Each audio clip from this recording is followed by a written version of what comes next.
Good morning. I want to jump right into things by putting a slide on the screen that most of you will know what these represent. These represent just a sampling of some of the world religions that exist. Actually, several of these are among the very largest of the world religions, not all of them. Judaism actually numerically falls down the list a little ways.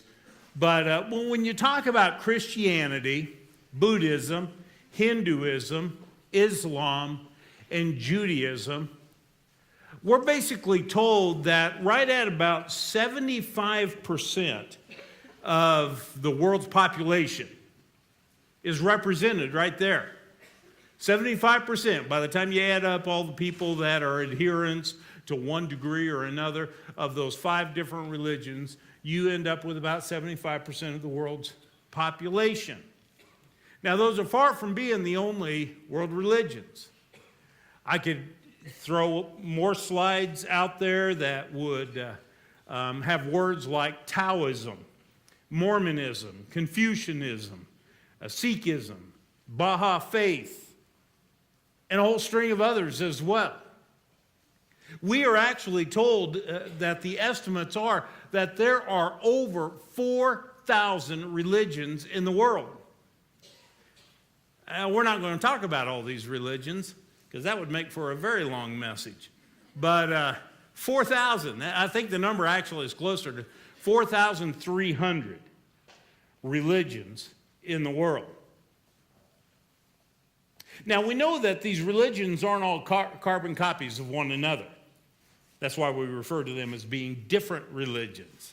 They're not carbon copies of one another. But all the same, it is not uncommon to hear people use this phrase, this statement, in reference to the various religions in the world that exist. They'll say, aren't all religions basically the same? You ever heard anyone say that before? Yeah. I would say a good number of us in here have heard that. And if you haven't actually heard that from a person's lips, there's probably a pretty good likelihood you've read it somewhere along the line. Aren't all religions basically the same? Now, initially, when I would hear a statement like that, I would assume that what they're basing that on would be things like the teaching of morals. Because isn't that what pretty much all religions, to one degree or another, do? Rituals, prayer, a form of worship of one type or another. And if those were the defining points that we were using, then you could better understand why someone would say, aren't all religions basically the same?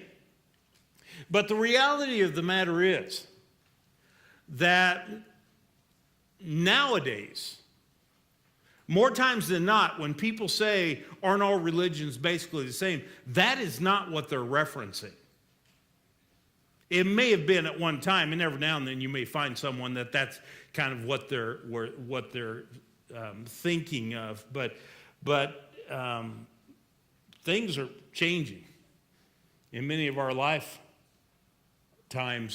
they're changing in a fairly significant way. There is now this kind of underlying belief that is gaining more and more momentum that there is really ultimately only one religion, and that being the religion of God.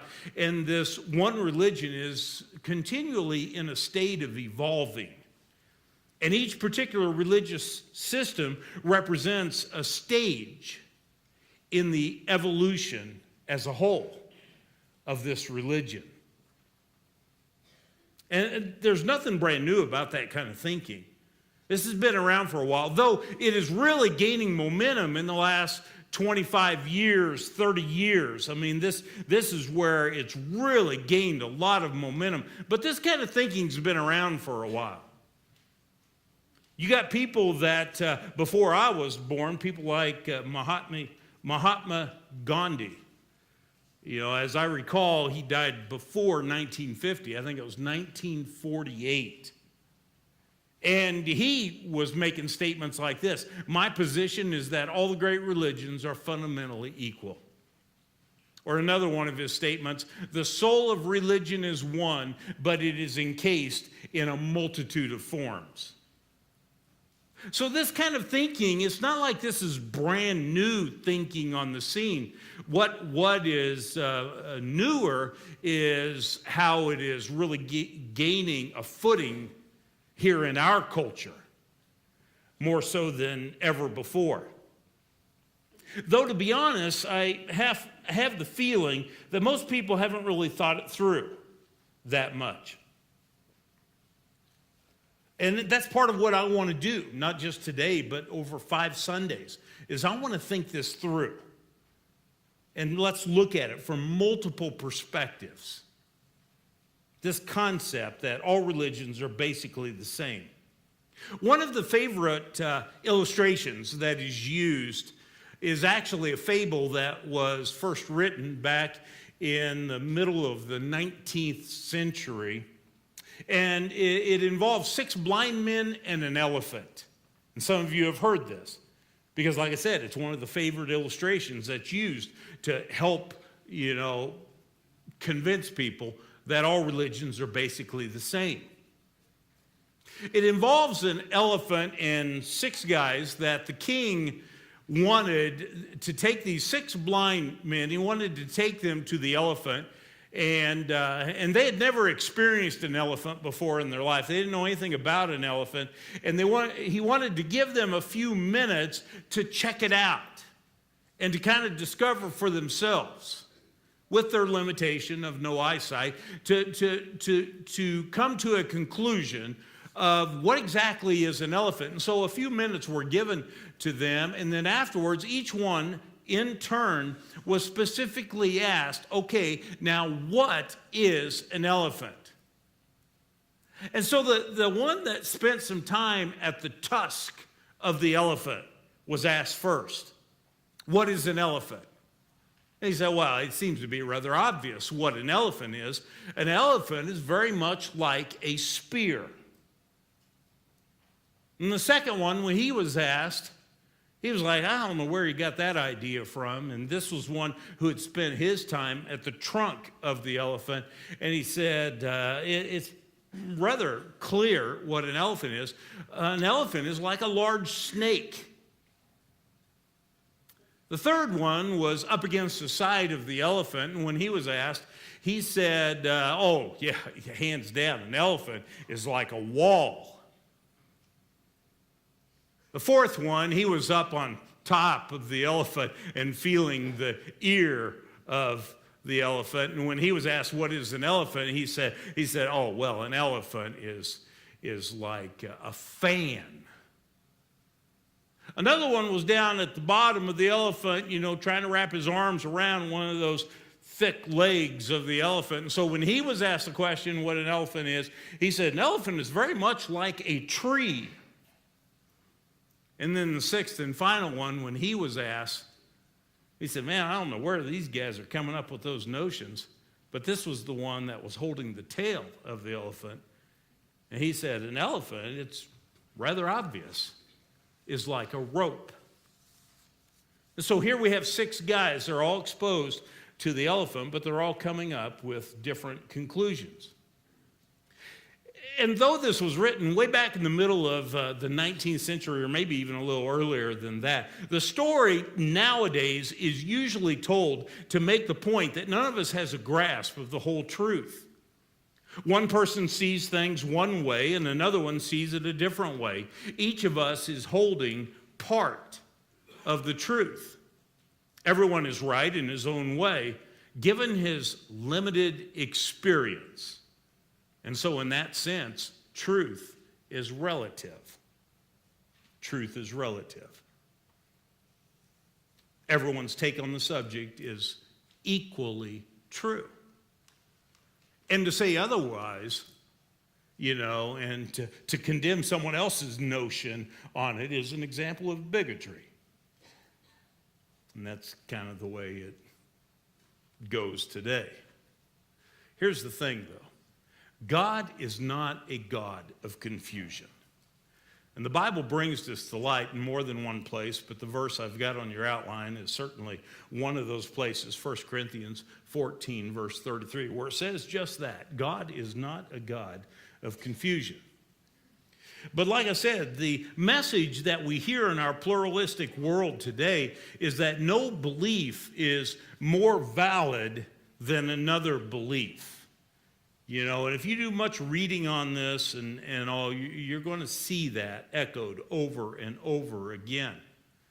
Basically, the notion is that all religions are of equal value. They just represent different paths to the same place. And so if you have someone that are trying to figure out, well, how do I get to God? How do I get to the afterlife? How do I get to paradise? How do I get to heaven? Whatever terminology they're using, you know, they've kind of got this big group to choose from. You know, they don't realize it, but there's over 4,000 world religions. But which one is the right one? Do I go this way? Do I go that way? Do I choose this path? But the basic notion that is being promoted, and like I said, is getting more and more footing in today's world, here at least in our country, is that they all lead to the same place. All of them lead to the same place. When Christians and Jews and Muslims and Mormons pray to their gods, all these individuals are actually praying to the same God. They're simply using different names for their deity. All that really matters is that you're sincere. That ultimately is what matters. But the reality of the matter is that doesn't even make sense. When you really think it through, it doesn't make sense. It'd be kind of like right now, you know, we're in the middle of vacation season. I think all the schools are now out, and so we have some people today that are already gone. They couldn't wait. They had to get out there, and they're on their trip right now, their vacation trip. But there's a number of you in here, you've already got yours on the calendar, or you're in the process right now of hammering yours out.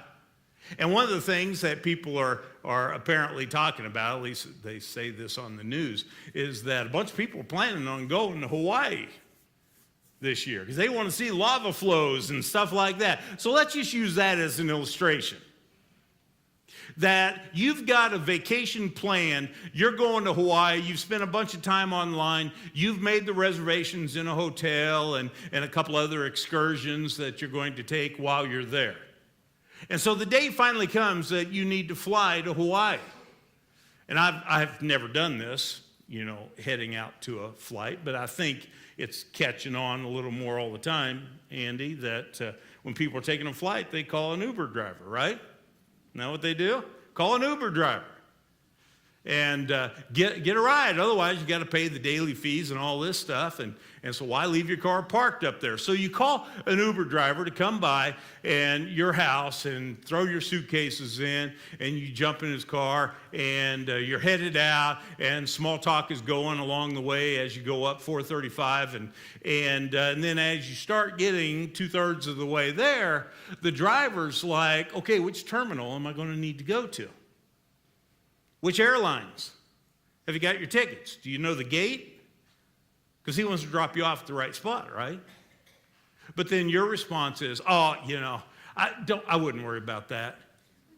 Because they all end up in Hawaii. Yeah. They'll all, whatever plane we get on, it'll end up in Hawaii. Hey, you know, just by hearing that, your immediate reaction is that that's a bunch of silly talk. Because you know that is not true. That cannot be true. But you see, that is very much what people are when they're claiming that. It really doesn't matter what religion, what belief system you might have. They're all going to end up in the same place. How's that work? You see, that doesn't even make sense. The Bible foretold Way back in the days that it was being written, it foretold that we need to stay on our toes because there's going to be some opposing viewpoints and belief systems and stuff like that that's going to come along the way. And sometimes we're given some of the insights as to why, that happens. But we need to be warned about it. For example, and I want to show you 3 or 4 passages. One of those passages is 2 Timothy chapter 4, verses 3 and 4, where Paul is basically coaching a young pastor named Timothy. And he's trying to give him an awareness of some of the dynamics that he's going to be experiencing during his years of ministry. And this is what he says in these 2 verses. The time will come when people will not put up with sound doctrine. Instead, to suit their own desires, they will gather around them a great number of teachers to say what their itching ears want to hear. They will turn their ears away from the truth and turn aside to myths. Now, that was nearly 2,000 years ago that Paul was saying that. He was saying that there is coming a time. He was telling Timothy this. You're going to be exposed to this. You're going to see this dynamic happening. Is that people's sound doctrine, accurate doctrine, that's really not going to be real high on the priority list. What's going to become a priority is people want to hear what they want to hear. And so they're going to surround themselves with people who are saying things that they want to hear. And that's a big part of the problem in all of this. People tend to gravitate toward, people that tickle their ears. There's a lot of other passages too, and we could actually, kind of rattle through a number of these passages. 1 John chapter 4, verse 1 says, "My dear friends, don't believe everything you hear. Carefully weigh and examine what people tell you. Not everyone who talks about God comes from God. There are a lot of lying preachers loose in the world." Or you look at 2 Peter chapter 2, verse 1. Says there used to be false prophets among God's people, just as you will have some false teachers in your group. They will secretly teach things that are wrong, teachings that will cause people to be lost. Right? Wrong teachings, saved, lost. I mean, that's what's at stake here. And he's saying this is going to happen. There's going to be people teaching stuff. And he goes on in verse 2, if you look at that text, he says they're going to get a following. A lot of people are going to follow them. If you look at verse 3, it talks about deceptive words. And if you go even deeper and look at the original language, you're going to see that literally what that terminology, deceptive words, means that they're using to accomplish this is plastic words. That's literally what the Greek is saying there. Plastic words.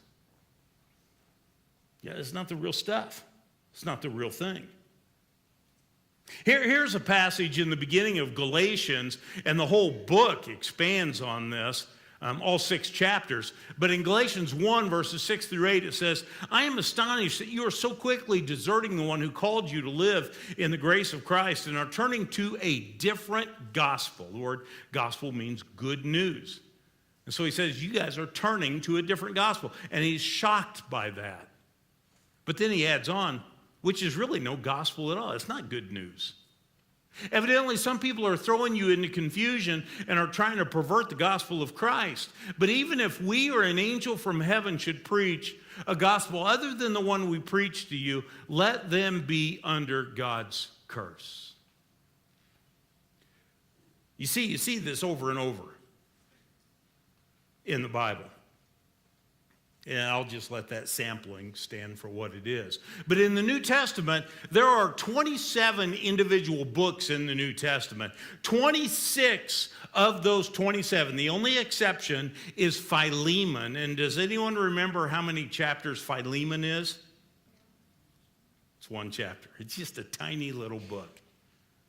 But otherwise, 26 of the 27 books in the New Testament all give warnings about false teachers, false teachings, how we need to stay on our toes and be careful with what it is we're swallowing that someone's trying to feed us.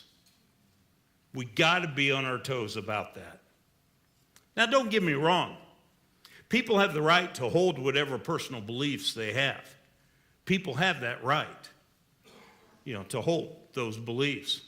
We recognize that right and we respect it accordingly, or we should at least. But that doesn't mean that we have to embrace it or agree with it. We are to be respectful, and the Bible's pretty clear on that, like when you're reading 1 Peter 3:15, it says, always be prepared to give an answer to everyone who asks you, to give the reason for the hope that you have, but do this with gentleness and respect.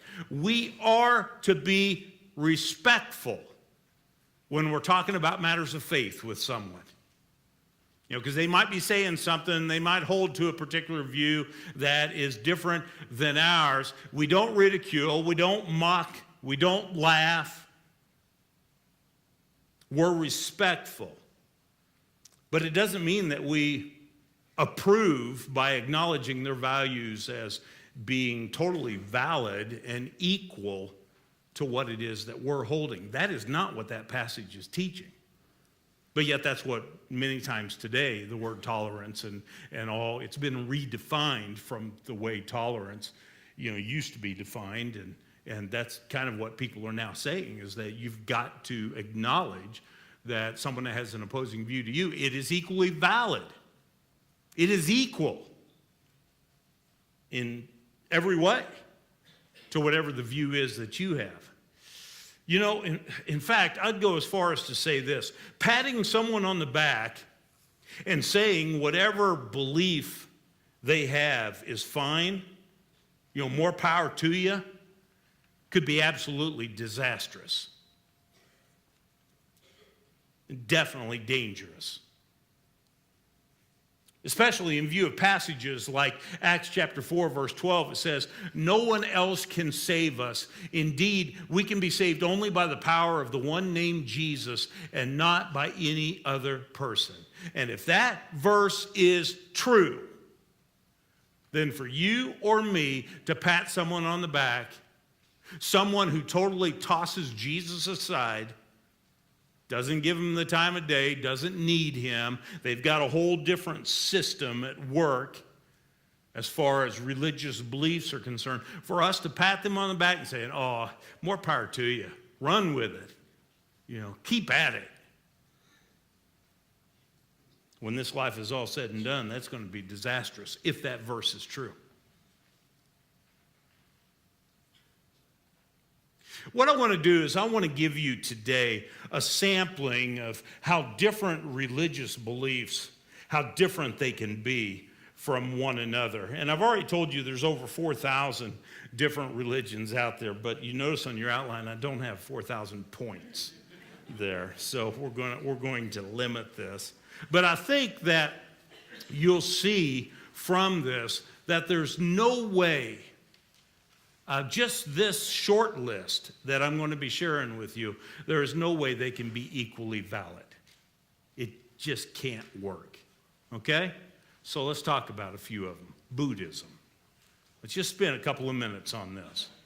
Buddhism began in the 6th century BC with this guy, Gautama Siddhartha. Now, I've just shared with you how not to pronounce his name. So you're a little closer to understanding how to pronounce his name. Yeah, that's my best shot at it. We don't know this guy by that name, though that was his name. We know him by the designation that he became best known for, the Buddha. That's who we're talking about here. 6th century BC. The word Buddha literally means the enlightened one. He was born a prince and had a lavish palace, had everything that he could possibly want, everything he could possibly want, but he was troubled about the meaning of life. And basically, he was asking himself this question: if I have it all, why am I not happy? Now, that ought to sound familiar if you've read through the Bible. Because isn't that pretty much what Solomon was doing and what inspired him to write the book of Ecclesiastes? I mean, he was a king's son. He had pretty much everything he wanted, but yeah, he wasn't happy. He wasn't content. And so he was kind of wrestling with similar initial things as what this guy was. But what this guy ended up doing is that as a young man, he left his family and he sought after truth. And he went to whatever extremes he needed to go to. One of the extremes that he went to was that of indulgence. He indulged himself in anything and everything that he could think of. And of course, he had the wherewithal to do that, being a prince. But he wasn't any happier. And so he went to the other extreme, which was strict asceticism, which basically he put every kind of limitation on himself and tried to subdue himself and his body and all of this in a variety of ways, but he didn't feel any happier as a result of that. One day, while he was sitting under a bow tree, he discovered what the problem of life was. In one word, he discovered the problem of life was craving. Craving. Craving was leading to his dissatisfaction. And so he knew what he needed to do. He needed to bring an end to his craving. And so as a result, in Buddhism, Buddhism's central teaching is about how to arrive at the ideal state where there is no longer any craving in your life. There are no desires. Your desires are gone. And that state has a name for it, and you've heard this word. Maybe you didn't know what it meant, though. Nirvana. That is when you've reached the point you have absolutely no cravings, no desires of any type anymore, which is the goal of Buddhism. Literally, the word nirvana means extinguished, blown out. So I kind of picture a match that's lit, and then with one puff, you blow it out. That's nirvana. But we're not talking about a match and a flame. We're talking about your life. We're talking about your life being extinguished. You see, Buddhism teaches that life and the created world are illusions. What you think you're experiencing and what you think surrounds you in life, none of this stuff really exists. It's all an illusion. And to enter into nirvana is to escape the illusion. So based on that, this guy that formed it, the Buddha, he developed the eightfold path to enlightenment. And so now today, anyone who practices Buddhism, they are involved in fulfilling the eightfold path that he developed so many centuries ago. Buddhists, they believe in karma. You've heard that terminology before. They believe in reincarnation. You've heard that before as well. But the ultimate goal is the very thing that maybe you haven't heard much about. The ultimate goal is to be absorbed into the oneness of the universe so that you can cease to exist. That is the ultimate goal of Buddhism. Now let's talk a couple minutes about Hinduism. The reality is that Buddhism has its roots in Hinduism. Hinduism precedes Buddhism. That's another way of kind of saying that. According to Hinduism, history is cyclical. We just keep repeating exactly what has taken place over and over and over. It just kind of keeps happening. There are endless reincarnations that each one of us is going through. This, to use an old expression, this isn't your first rodeo, okay? You've lived life before. In fact, you've lived so many lives before, you have no clue how many lives So many times. Not necessarily in the form and in the way that you're living this life, but you have lived many, many, many times in the past. Part of Hinduism thinking is that history has no point and it is not headed toward any conclusion. Salvation for the Hindu is to be delivered from this cycle. Certain branches of Hinduism, and this kind of shocked me as I was studying it, certain branches of Hinduism are atheistic. They say there is no God, period. Meanwhile, other branches of Hinduism believe that there are thousands upon thousands of gods. So quite a bit of diversity there. Meditation, which is certainly a part of their practice, better called yoga, serves the purpose of bringing a person into union with an impersonal universe. And for many of them, if they have a God, it's a small g God. And that's just basically the universe. There's nothing personal about it. But that's what yoga is all about, is bringing you into union with the universe.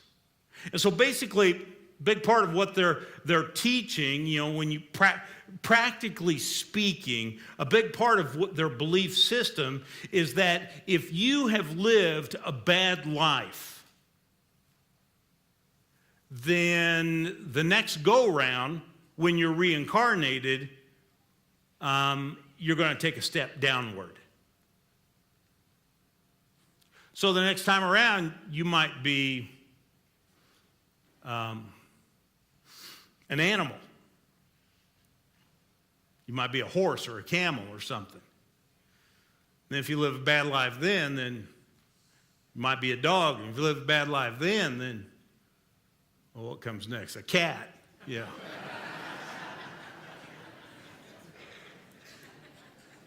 But that's basically part of the belief here, is that if you have lived a bad life, then the next cycle, after you're reincarnated, you're going to go downward. However, the opposite of that is, if you have lived a good life, then the next cycle you're going upward. And I'm not meaning heaven. You're just going to be reincarnated as something, a step up from what you've been in this life. Now, this leads to all kinds of ramifications here from our perspective. Suffering is a repayment for the evil that a person has done in their former life. That is how it is viewed. To take that even a step further, what happens in your life is deserved. And that's the attitude in Hinduism.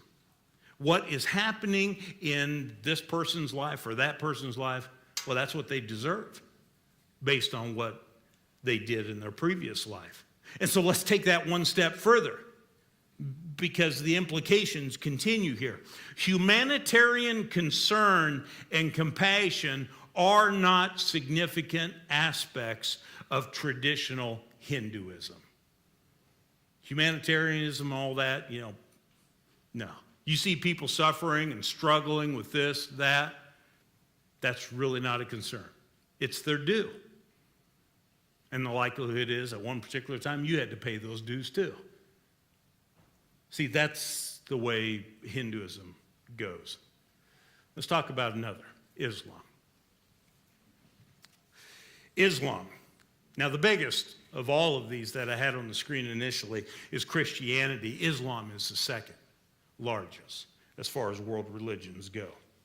They trace their roots back to the beginning of when the Jewish people traced theirs. In fact, they claim the very same patriarch as the Jewish people. His name was Abraham. And you remember Abraham and Sarah, they were given a promise that their descendants would outnumber the stars in the sky, right? And then eventually Isaac was born. It was through Isaac, all these. He was the promised seed, the promised son, and that's from the Jewish and Christian perspectives. But that's not from Islam's perspective. They actually trace it a different branch after Abraham. And you'll remember, if you recall the biblical text, that when Abraham was given the promise that his descendants would outnumber the stars in the sky, it wasn't like the very next year, 9 months later, that Sarah gave birth to Isaac. In fact, 1 year followed another year, followed another year, followed another year. And it was like 10 years that passed, and nothing happened. And so Abraham and Sarah got a little impatient, and they cooked up a plan of their own. Remember what that was? They were going to take Sarah's servant, an Egyptian servant. They were going to take her, let Abraham sleep with her, and then the son that she would bear, Sarah would claim that son as her own in fulfillment of the promise that God had made. Now, that wasn't God's arrangement here, but this is what they're doing because they're getting impatient now that 10 years have passed. And so Sarah's servant, she gives birth to a son. Remember his name? Ishmael.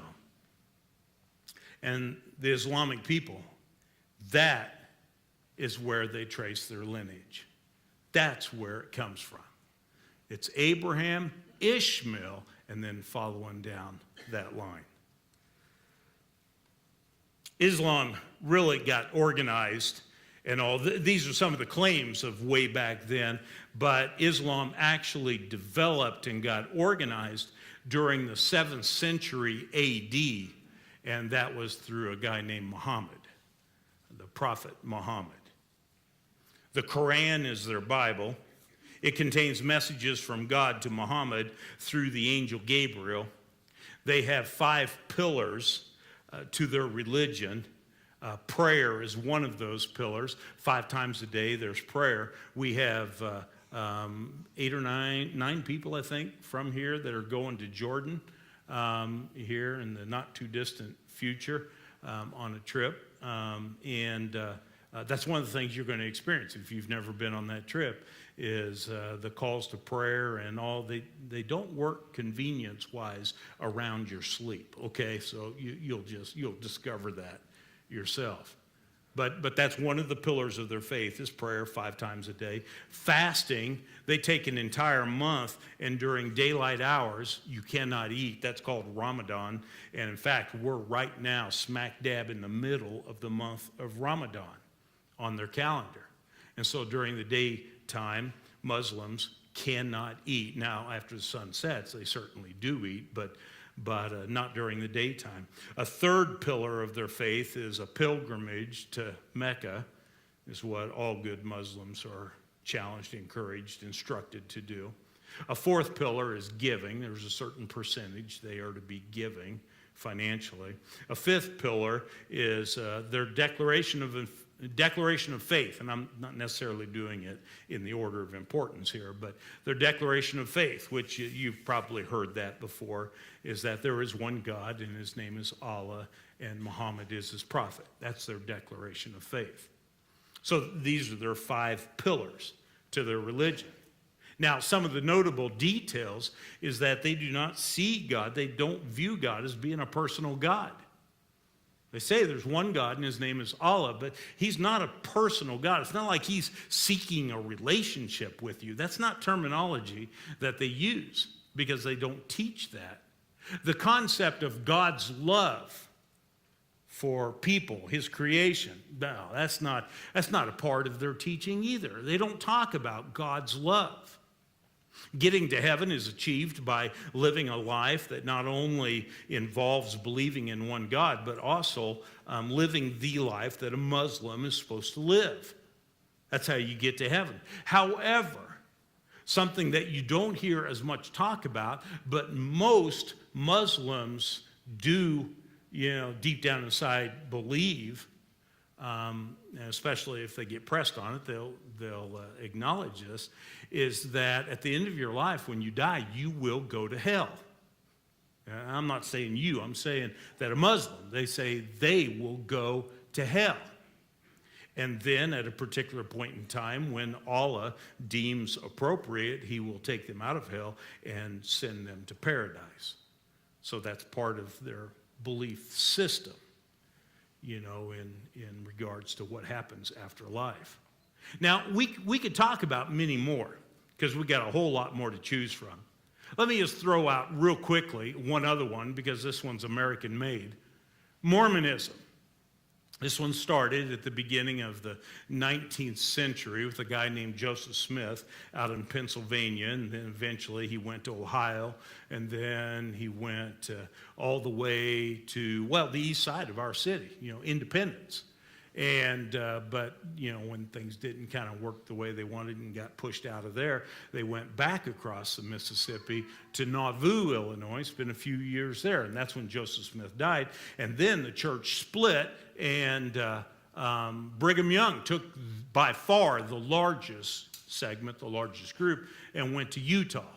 And so today we call the biggest group of Mormons the Utah Mormons, or they would call themselves the Church of Jesus Christ of Latter-day Saints. Okay, so that's just a thumbnail, sketch. They believe the Bible is part of Scripture, but the truth of the matter is they have 4 books of Scripture, and the Bible's at the bottom of the list. Because this really isn't that reliable. It has been changed. It's been in the hands of men for too long. It's been changed too many times. You can't trust the Bible, is what they say. And so they have the Book of Mormon, they have the Pearl of Great Price, and they have Doctrine and Covenants. And those are all reliable, but then there's this one. But it still, nonetheless, is called one of their books of Scripture. They believe that Jesus actually came over here to the Americas. After his time in Israel, he came over here to the Americas. And they've got in the Book of Mormonism, they have a whole book or a whole part that explains that particular concept. They believe that there are levels of salvation, that when you die, that there's actually like 3 levels of heaven that you could experience. And the topmost level is where you actually become a god of your own planet. This is something that someone on an entry level that is joining the Mormon church, they won't necessarily be taught this. This is something that they're taught a little bit later on because it's a little too shocking to hear some of this initially. But they will be taught that, and I'm not talking about you women that are in here, because you can never become a god of your own planet. It's only men that can achieve that. And achieve is a good word for it. I don't know if that's their word, but it is a good word because you gotta dot your I's and cross your T's. You gotta go through temple ceremonies. You gotta have a good standing Mormon marriage and married in the temple and a variety of things like that you need to do. And if you do all of that, then it kind of the way I've heard it expressed before, as God is, you can one day be as you are, God once was. So that can be the story of you one day when you are the God of your own planet. And that's enough on that. My point is very simple. There are some obvious contradictions in those religions. And I only shared with you 4, right? And we've got like over 4,000 I could be talking about. But we just talked about 4 of them. The reality is that the only way that all of these religions can be equally valid is if none of them are valid. And then in that sense, they're all equal because they're all invalid. But there's no way they can all be valid. It is logically impossible for opposite beliefs to be true. All of them can be wrong, but not all of them can be true. And oftentimes people that criticize Christianity, do so because of claims like what is found in John 14:6. And we'll look at some of these passages in more detail later in the series. But Jesus said this, I am the way and the truth and the life. No one comes to the Father but through me. And the critics of Christianity will be very quick to jump on that and say that's too narrow-minded, that's too exclusive, you can't be like that. But the reality of the matter is all of these religions that I've talked about, and so many others as well, they do the same sort of a thing in their belief systems. You know how much emphasis we put on the cross in Christianity? That if you remove the cross from human history, then we lose our hope of salvation in heaven. We put so much emphasis on what happened on the cross, Jesus' death on our behalf, and his resurrection on the third day. The reality is the Muslims deny that a crucifixion ever happened to begin with. They say Jesus was a prophet, but he was never crucified. How can both of these things be true? And our whole faith hinges on what Jesus accomplished when he went to the cross on our behalf. Or stop and think about Christianity, Judaism, Islam. They all teach that there is one God. Now, there's some particular differences amongst those teachings, but all three of these main religions teach that there is one God. Meanwhile, real quickly, dart back to Hinduism. There are segments of Hinduism that teach that there are as many as 330 million gods. How's that true? How can all of that be true? There is no way that all of these conflicting views can be correct. Now, you might be thinking, yeah, but I know some people that are really sincere and they have an opposing view to mine. I know a Mormon. I work with a Mormon, and he is really sincere in his faith. Or I have a neighbor, and he's a Muslim, and he is really sincere in what he believes. All right, that's our topic for next Sunday. And that's a significant enough topic that we're going to devote a Sunday to talk about that. But while our ushers are getting up and starting preparations for communion, I want to share one last main thought here. The next time someone that you're having a discussion with, whether it be a coworker or a relative or just an old friend or something or other, the next time you hear this statement, all religions are basically the same, I want to give you just a little bit of direction here of how to respond. I'm not going to say you refute that by, the way you attack that is, no, I'm not going to say that, because attacking and arguing, and even if you win the argument, you're going to lose the person. That's part of the way human nature works, and so, we need to be careful how we respond. When people say things like this, all religions are basically the same. There's a couple of questions that are good to ask. One question is, what do you mean by that? Just ask for clarification.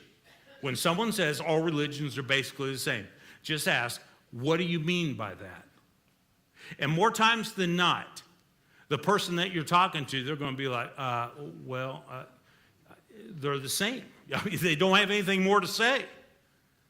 They're the same. And the reality is, they don't have reasoning. Most times, they don't have reasoning behind that particular claim, because that's not that, though it has become a part of their worldview, that's not really a belief system. That's a slogan. That's a slogan that they have adopted. Somewhere along the line, that they liked the sound of that, and they adopted that and made it a part of their whole perspective on things, is that all religions are basically the same. But they really don't have any reasoning behind it, so that's why you ask the question, what do you mean by that? And then a second question would be, how did you come to that conclusion? And one of the things that, again, there will be rare exceptions, but the majority of time, you're going to have someone that really is at a loss to know how to respond to this stuff, because they've really never studied this. They make the claim that all religions are basically the same, or they make the claim that you can't trust the Bible because down through the centuries it's been changed so much. And it's like, how did you come to that conclusion? And they're like, they read it somewhere, or they heard someone say it. You could ask questions like, have you studied manuscript evidence for the Bible? Is that part of how you came to that conclusion? But the reality, again, is that for a lot of people, their worldview is basically a bunch of slogans that they thought sounded good, and they made it a part of who they are. And it's not necessarily really a belief system. And then a third possible question would be, have you ever considered? And you might ask on this, have you ever considered what Josh McDowell wrote about in More Than a Carpenter? I always keep a bunch of those on hand. A number of you I've mailed to you when you came a couple of Sundays, the first couple of Sundays. Great little book. Or you ask the question, have you ever considered some of Lee Strobel's writings, The Case for Christ, or The Case for Faith, The Case for a Creator? If you want to go even a step further back, and you may not want to do this with the youngest generation, although it would probably work with some of them, but have you ever considered C.S. Lewis's book, Mere Christianity? Oh, excellent book. You see, it's not in your place to refute them. You're just trying to help them to think through the claim that they just made and just challenge their thinking in hopes that they will think it through more in the future rather than just claiming a slogan because it sounds good. This is the beginning of a series. We're only looked in today at one particular perspective. We got 4 more angles we're going to be looking at this, but I think by the time it's all said and done, it'll be a good study for all of us. Let's go ahead and pray. Father, we are thankful today for your love for us and your patience, the way that you didn't turn your back on us when the whole sin thing played out, but rather instead you did what needed to happen for us to be rescued from that and the sending of your Son, Jesus. We celebrate that. Today, while we take the bread and we eat it in the cup and we drink it, we're reminded the body and the blood of Jesus and that ultimate sacrifice that was made on our behalf that made it possible for us to be forgiven, to be freed from sin. Father, thank you for being a personal God that loves us and seeks out us being restored back to you. We celebrate that, Lord, knowing full well that it goes beyond the here and now. It includes all of eternity. Thank you for your incredible love for each of us. It's in Christ's name I pray. Amen.